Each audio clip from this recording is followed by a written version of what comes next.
नमस्कार दोस्तों, cricket line गुरु के यूट्यूब चैनल में आप सभी का तहे दिल से स्वागत है। उम्मीद करता हूं आप सभी सुरक्षित होंगे, अपना और अपनों का ख्याल रख रहे होंगे। दोस्तों, हर साल की तरह इस बार भी आईपीएल की गवर्निंग काउंसिल ने 30-32 ऐसे नामों की श्रेणी निकाली है जो कि एक तरीके से नॉमिनी है इमर्जिंग प्लेयर अवार्ड के। और हर सीजन की तरह इस बार भी हमें कई ऐसे सितारे दिखे, कई ऐसे नाम दिखे जो कि बेहतर प्रदर्शन करते हुए नजर आए हैं और अपनी टीम के लिए, अपनी फ्रेंचाइजी के लिए बेहद कारगर साबित हुए हैं। फर्ज करें जैसे कि पंजाब के लिए प्रियांश आर्या, फिर साई सुदर्शन ने लगातार निरंतर, वही गुजरात टाइटंस के लिए बेहतर प्रदर्शन किया है। देन कम्स नूर अहमद जो कि इस बार चेन्नई सुपर किंग्स के लिए एज अ बॉलर बेहतर प्रदर्शन करते नजर आए थे। तो ऐसे कई ऐसे नाम हैं जिन पर हमें नजर रखनी चाहिए जो कि इंडिया के लिए या फिर अपनी कंट्री के लिए बेहतर प्रदर्शन कर सकते हैं। तो फिलहाल के लिए जो आज की लिस्ट है टॉप ऐसे बेस्ट टैलेंटेड प्लेयर्स की, उसमें सबसे पहला नाम आ जाता है, जैसा मैंने आपको बताया, प्रियांश आर्या का। अगर आप इनके सभी रिकॉर्ड्स पर नजर डालें तो एक चीज तो दिखाई नजर आती है, प्रियांश आर्या की जो कंसिस्टेंसी है उसने पंजाब किंग्स के लिए कई जीत के रास्ते खोले।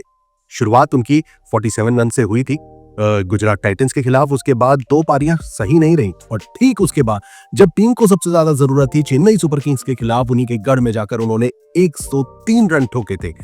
आईपीएल की अपनी पहली सेंचुरी उन्होंने बनाई चेन्नई सुपर किंग्स के खिलाफ और उसके बाद उनका बल्ला रुका नहीं।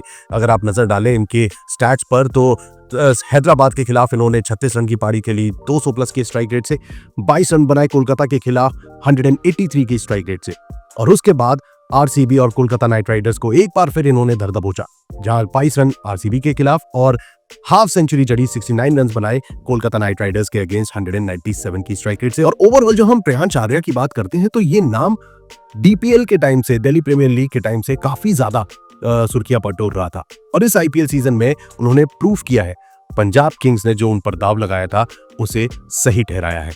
अगर आप इनके ओवरऑल अभी तक 10 मैचेस पर नजर डालें तो 346 रन बना चुके हैं। टीम के लिए एक अच्छे ओपनर है और 196 की स्ट्राइक रेट से धमाकेदार ओपनिंग दे रहे हैं पंजाब किंग्स को प्रभ सिमरन के साथ। दूसरे नंबर पर आते हैं गुजरात टाइटंस के दूसरे ओपनर। भाई अभी 2 ओपनर की बात हो रही है, एक तरफ थे पंजाब की, दूसरी तरफ है गुजरात टाइटंस के साई सुदर्शन। भाई सुदर्शन पर एक बार फिर अगर आप गौर करोगे ना, एक चीज है, जितने भी वो अभी तक मुकाबले 30-35 T20 के खेले हैं, 35 प्लस का उनका एवरेज रहा है हर मुकाबले में। और इस सीजन की अगर हम बात करते हैं तो शुरुआत उनकी धमाकेदार रही है और कंसिस्टेंट परफॉर्मेंस देते नजर आए, चाहे वो पंजाब के खिलाफ 74 रन हो, एमआई के खिलाफ 63, आरसीबी के खिलाफ 49, और 3 मैचेस के बाद यह थोड़ा ठहराव जरूर आता है और ऐसा ही हमें हैदराबाद के खिलाफ देखने को मिला। बट उसके बाद भी इनकी गाड़ी चलती रही है।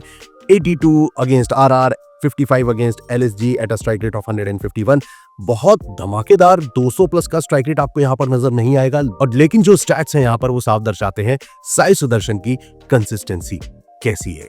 9 मैचेस में 456 रन और 150 का strike rate is great for Gujarat Titans. And as an opener जो वो शुभमन गिल के साथ जैसी बल्लेबाजी कर रहे हैं, साई सुदर्शन ने प्रूव किया है कि मैदान चाहे जैसा भी हो, पिच चाहे कहीं की भी हो, पल्ला उनका जरूर चलेगा।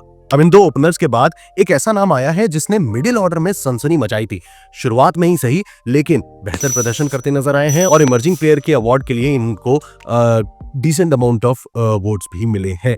दोस्तों, हम बात कर रहे हैं अनिकेत वर्मा की। जी हाँ, सनराइजर्स हैदराबाद के मिडिल ऑर्डर बल्लेबाज जिन्होंने भाई हेनरिक क्लासेन, नीतीश कुमार रेड्डी और साथ ही साथ ट्रेविस, जो हमारे ट्रेविस और अभिषेक हैं, उनके साथ जगह बनाई है। मिडिल ऑर्डर में अपनी जगह बनाकर कंसिस्टेंटली शुरुआत में अच्छी परफॉर्मेंस दी। अगर आप गौर करें तो एसजी के खिलाफ 36 की अहम योगदान दिया, 276 का strike rate, 74 against Delhi Capitals team को मिडिल ऑर्डर में सपोर्ट किया था। हेनरिक क्लासेन के साथ एक अच्छी पारी खेली थी और यहीं पर दोस्तों एमआई के खिलाफ 8 गेंदों में 18 रन, जहां उन्होंने 200 प्लस के स्ट्राइक रेट से रन बनाए। अब अगर हम इनके पूरे ग्राफ की तरफ नजर डालें, इनके मेन स्टैट्स की तरफ गौर करें, 8 मैचेस, 190 रन, 161 का स्ट्राइक रेट। आंकड़े तो डिसेंट है, इनकंसिस्टेंसी एक ऐसी है जो कि अनिकेत वर्मा को पिछले कुछ मुकाबलों में घेर के रखी हुई है और डर बस इस बात का है कि जो ये इनकी इनकंसिस्टेंसी है उसके चलते ये सीजन में कहीं खो ना जाए।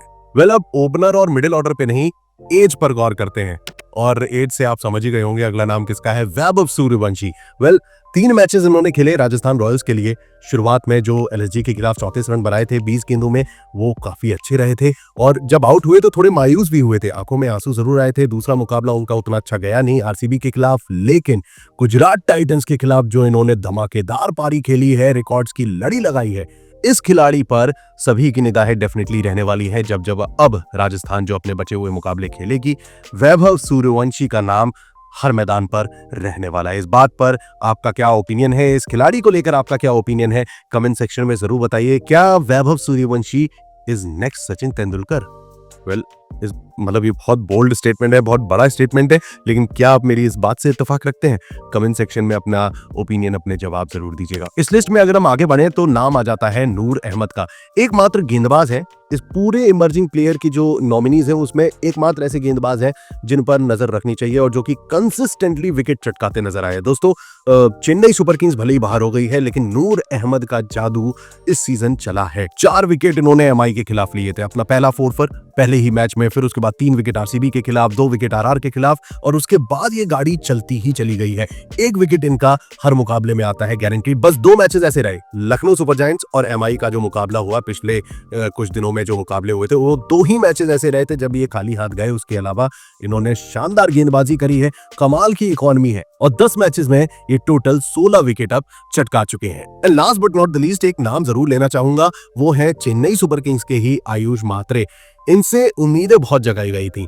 मुंबई इंडियंस के खिलाफ 15 गेंदों में 32 और उसके बाद 19 गेंदों में 30 रन सनराइजर्स हैदराबाद के खिलाफ। हालांकि जो लास्ट मैच रहा पंजाब के खिलाफ उसमें उतने कारगर साबित नहीं हुए, लेकिन जो 3 मैचेस में इन्होंने 69 रन बनाए 172 के स्ट्राइक रेट से, ये एक ऐसे खिलाड़ी हो सकते हैं जिन पर अब इन्हें देखकर शायद चेन्नई सुपर किंग्स यंगस्टर्स पर दाव लगाना शुरू करे, यंगस्टर्स को थोड़ा और मोल्ड करे।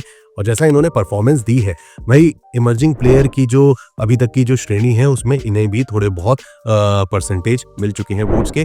तो ये हैं कुछ ऐसे खिलाड़ी। दोस्तों आपके लिहाज से अब कौन सा वो प्लेयर है जो कि इस बार emerging player of the tournament का अवार्ड जीत सकता है या जीतने वाला है? कमेंट सेक्शन में जरूर बताइएगा। क्या इनमें से कोई एक है या फिर कोई और खिलाड़ी ऐसा निकलेगा जिसका बोलबाला इस सीजन में रहेगा? कमेंट सेक्शन में अपना जवाब जरूर दीजिएगा। फिलहाल के लिए इस वीडियो में बस इतना ही, लेकिन क्रिकेट की तमाम अपडेट्स आपको यहीं पर मिलती रहेंगी। So stay tuned and keep watching cricket line Guru.